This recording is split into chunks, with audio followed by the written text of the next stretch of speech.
अस्सलामुअलैकुम बिस्मिल्लाहिर्रहमानिर्रहीम। आज हमने क्वेश्चन नंबर 5 करना है। उसकी स्टेटमेंट है हमारे पास evaluate integral from a square plus x square raised to power 5/2 dx।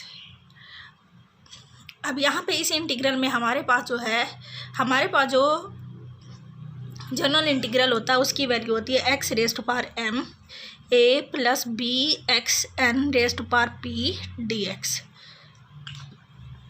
यहाँ जो बाहर वाला x की पावर m है यहाँ हमारे पास नहीं है, इसका मतलब है m की वैल्यू 0 है। इसको मैं इस फॉर्म में लिख रही हूँ, a square plus x square ये आ जाएगा। अब यहाँ पे m हमारे पास 0 है, एक्स स्क्वायर और यहाँ पे एक्स एन का मतलब है यहाँ पे एक्स स्क्वायर है, n की वैल्यू हमारे पास 2 है और p हमारे पास है 5/2। तो जब m 0 होता है और p प्लस में p की वैल्यू प्लस में होती है यानी पॉजिटिव होता है, तो अब हम उस इंटीग्रल को कनेक्ट करते हैं p-1 से। m 0 हो और p पॉजिटिव हो तब हम क्या कहते हैं, ये तो वैल्यू 0 ही रहेगी, x की पावर 0 ही रहेगी। लेकिन अब हम ये वाले जो एक्सप्रेशन है उसमें हम पावर क्या कर देंगे p-1, यानी हम इस इंटीग्रल को कनेक्ट करेंगे इसके साथ। और हमें पता है कि 5/2 -1 करेंगे तो 3/2 आएगा। इसकी भी हमें इंटीग्रेशन नहीं आती डायरेक्ट, तो हमें इसके ऊपर दोबारा इंटीग्रेशन रिडक्शन यूज़ करनी होगी। तो प्रोसेस जो है रिडक्शन का हम 2 दफ़ा यूज़ करेंगे। अब हमने कनेक्ट कैसे किया है, x की power 0 a square plus x square हमारे पास p है। अभी मैंने इस 5/2 को p रहने दिया है। हमने कनेक्ट कैसे किया, x की पावर 0 से a square plus x square p-1, यानी 5/2 को p रहने दिया है। 5/2 -1 या 3/2 जो आएगा उसको मैंने p-1 कह दिया। अब हमें पता है हम जनरल फॉर्म लिखते हैं कि जब हम कनेक्ट कर देते हैं तो हम इंटीग्रेशन कैसे फाइंड करते हैं। जब हम इस इंटीग्रल को इसके साथ कनेक्ट करते हैं तब हमारे पास इसकी इंटीग्रेशन इक्वल होती है x raised to power m integration x raised to power m a plus b x raised to power n whole power p dx is equal to a x m prime a plus b x n p prime plus b x raised to power r a plus b x n raised to power s dx इसके equal होती है। इसमें अभी भी 2 values unknown होती हैं। m prime होता है 1 प्लस मिनिमम m r और p प्राइम हमारे पास होता है 1 प्लस मिनिमम p s के इक्वल होता है। अब हम सारी वैल्यूज़ फाइंड करते हैं। हमारे पास जो गिवन इंटीग्रल है वो हमारे पास है, अगर हम ये हमारे पास जनरल फॉर्म होती है, जो हमारे पास गिवन है वो ये है x की power 0 a square plus x square raised to power p dx है हमारे पास 5/2। क्योंकि 2 दफ़ा रिडक्शन होती है तो जो वैल्यू चेंज हो रही होती है तो हम उसको जनरल लेते हैं। यानी अब ये x की पावर m वाली फॉर्म चेंज हो रही होती है तो हम m को m रहने देते हैं। अगर a plus b x n वाली फॉर्म चेंज हो रही है तो हम उसमें p को p रहने देते हैं। तो अब यहाँ पे x की पावर 0 और ये p को हमने p रहने दिया है, तो यानी m की वैल्यू हमने 0 निकाली है, p के इक्वल है। फिर जब हमने इसको कनेक्ट कर दिया है, इसको हमने कनेक्ट किससे किया है, इसकी पावर p-1 से। x की पावर r 0 ही रही है, यानी r की वैल्यू 0 ही रही है। जब हमने कनेक्ट किया है तो s की वैल्यू हमारे पास p-1 है। जब हम कनेक्ट कर देते हैं तो m हमारे पास r में चेंज हो जाता है और p s में चेंज हो जाता है। तो अब जब हमने कनेक्ट कर लिया तो वो p-1 था, s की वैल्यू आ गई p-1। और यहाँ पे जो a plus b x n है हमारे पास क्वेश्चन में ये जो चीज़ है वो किसके इक्वल दी हुई है, a square plus x square के। अब हमारे पास सारी वैल्यूज़ आ गई हैं, m भी आ गया, p भी आ गया, r और s भी आ गया, m प्राइम और p प्राइम हमने फाइंड करने हैं। तो हम m प्राइम हम फाइंड करते हैं। m प्राइम हमारे पास इक्वल होता है 1 plus minimum m r। m भी हमारे पास 0 है, r भी 0 है, तो ये 0 ही आएगा। 1 प्लस 0 इज इक्वल टू 1। अब हम p प्राइम फाइंड करते हैं, वो हमारे पास होता है 1 प्लस मिनिमम p और s। p हमारे पास p के इक्वल है और s हमारे पास है p-1। तो p और p-1 में से जो मिनिमम है वो हमारे पास है p-1, तो हम p-1 लेंगे तो ये इससे कैंसिल हो जाएगा। हमारे पास p प्राइम की वैल्यू p के इक्वल आ गई है। अब हम इसको इस इक्वेशन में पुट कर देंगे। इसको हम इक्वेशन a का नाम दे देते हैं।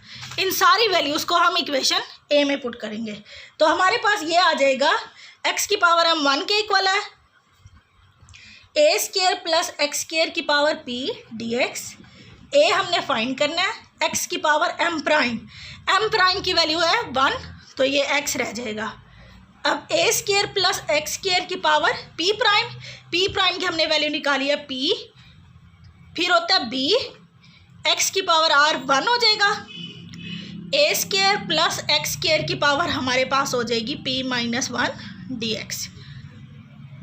अब हमारे पास सारी वैल्यूज़ नोन है, इसमें सिर्फ ए और बी जो है वो अननोन है।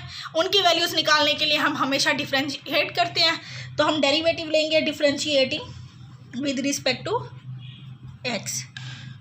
अब इसकी इंटीग्रेशन और डेरिवेटिव कैंसिल हो जाएंगे, a square plus x square की पावर पी हो जाएगा। ए कांस्टेंट है, एक्स एज इट इज़, इस टर्म का डेरिवेटिव क्योंकि प्रोडक्ट रूल लगाना पड़ेगा, दो फंक्शन है, पी हमारे पास पावर पहले आ जाएगी, ए स्क्वायर प्लस एक्स स्क्वायर की पावर हो जाएगी पी माइनस 1। अब इस बेस का डेरिवेटिव लेंगे तो वो हमारे पास 2x आ जाएगा। अब x का डेरिवेटिव 1 हो जाएगा, a square plus x square की पावर p आ जाएगा। यहाँ पे भी इंटीग्रेशन और डेरिवेटिव कैंसिल हो जाएंगे, b ए स्क्वायर प्लस एक्स स्क्वायर की पावर p माइनस 1 आ जाएगा। अब हम इसको सिंप्लीफाई कर लेते हैं, ये हमारे पास बन रहा है ए स्क्वायर प्लस एक्स स्क्वायर की पावर p, ये 2a p एक्स स्क्वायर, ए स्क्वायर प्लस एक्स स्क्वायर की पावर p माइनस 1 और ए स्क्वायर प्लस एक्स स्क्वायर की पावर p प्लस b ए स्क्वायर प्लस एक्स स्क्वायर की पावर p माइनस 1। अब हम इस पूरी टर्म को डिवाइड कर देते हैं, dividing by A square plus x square की पावर p माइनस 1 से, क्योंकि यहाँ पावर सारी आ रही है p माइनस 1 और p, तो हम स्मॉल पावर से डिवाइड करेंगे p माइनस 1 से। तो यहाँ हमारे पास आ जाएगा a square plus x square 2ab x square plus a plus b, sorry यहाँ पे a के साथ ये वाली वैल्यू मल्टीप्लाई होगी, ए स्क्वायर प्लस एक्स स्क्वायर और b हमारे पास सिंपल रह जाएगा, b खाली रह जाएगा। अब हम इस टर्म को मल्टीप्लाई करेंगे तो हमारे पास आ जाएगा a square plus x square 2ab x square, एक ए के साथ मल्टीप्लाई होगा तो ए स्क्वायर हो जाएगा, ए एक्स स्क्वायर हो जाएगा और हमारे पास b रह जाएगा। अब हम कॉमन ले लेते हैं वो टर्म जिनमें हमारे पास एक्स स्क्वायर कॉमन आ रहा है और जो कांस्टेंट टर्म है उनको अलग कर लेते हैं, क्योंकि फिर हम comparing coefficients of like power of x से हम फाइंड कर सकते हैं ए और बी की वैल्यूज़। तो ए हमारे पास कॉमन आ रहा है इन दो टर्म में से, 2ab प्लस ए हमारे पास कॉमन आ रहा है, एक्स स्क्वायर के साथ हमारे पास आ रहा है, एक्स स्क्वायर का कोफिशिएंट यहाँ पे है 2ab प्लस ए और राइट साइड पे हमारे पास 1 है, सॉरी लेफ्ट साइड पे एक्स स्क्वायर का कोफिशिएंट 1 है और यहाँ पे है 2ab प्लस ए, यहाँ से a आ जाएगा और यहाँ से हमारे पास 2ab आ जाएगा और कांस्टेंट टर्म यहाँ पे हमारे पास ए स्क्वायर है, यहाँ ए स्क्वायर प्लस b है, लेफ्ट साइड पे ए स्क्वायर है कांस्टेंट टर्म और राइट साइड पे हमारे पास है ए स्क्वायर प्लस b। तो यहाँ से मैं a की वैल्यू फाइंड कर सकती हूँ, a में अगर कॉमन ले लें तो 2p प्लस 1 हो जाएगा इज इक्वल टू 1, तो a हमारे पास इक्वल आ गया 1 ओवर 2p प्लस 1। अब हम इस इक्वेशन में a की वैल्यू पुट कर देंगे, बल्कि यहाँ पे पुट करने की भी ज़रूरत नहीं है, ए की जब हम वैल्यू निकाल लेंगे फिर वो पुट करेंगे, ए स्क्वायर माइनस ए का स्क्वायर, ये हमारे पास ए की वैल्यू भी आ गई, बी की वैल्यू भी आ गई। अब हम क्या करेंगे, ए और बी की वैल्यू जब हमारे पास आ जाती है, अब हमारे पास पी की वैल्यू हमने ली हुई थी 5/2, तो अब हम पी की वैल्यू 5/2 पुट करेंगे किस इक्वेशन में जो हमने वो ली हुई है। अब हमारे पास a की वैल्यू भी आ गई है, b की वैल्यू भी आ गई है। अब यहाँ पे हम इस इक्वेशन में ये जब हम डेरिवेटिव जिस इक्वेशन का लेते हैं उस इक्वेशन में p की वैल्यू भी पुट करेंगे, a की वैल्यू भी पुट करेंगे और b की वैल्यू भी पुट करेंगे, तो ये एक्सप्रेशन हमारे पास बन जाएगा a square plus x square, ये 5/2 dx उससे पहले हमें ए और बी की वैल्यू चाहिए, तो पी हमारे पास इसके इक्वल है 5/2 के इक्वल। तो 5/2 हम जब पुट करेंगे तो ए हमारे पास आ जाएगा 1/2, 5/2 + 1, 2 से 2 कैंसिल हो जाएगा, 1/6 आ जाएगा। ए की वैल्यू हमारे पास 1/6 है, तो हम इस इक्वेशन में पुट कर देते हैं a² माइनस ए हमारे पास 1/6 है a², तो ये हमारे पास आ रहा है 5a² / 6।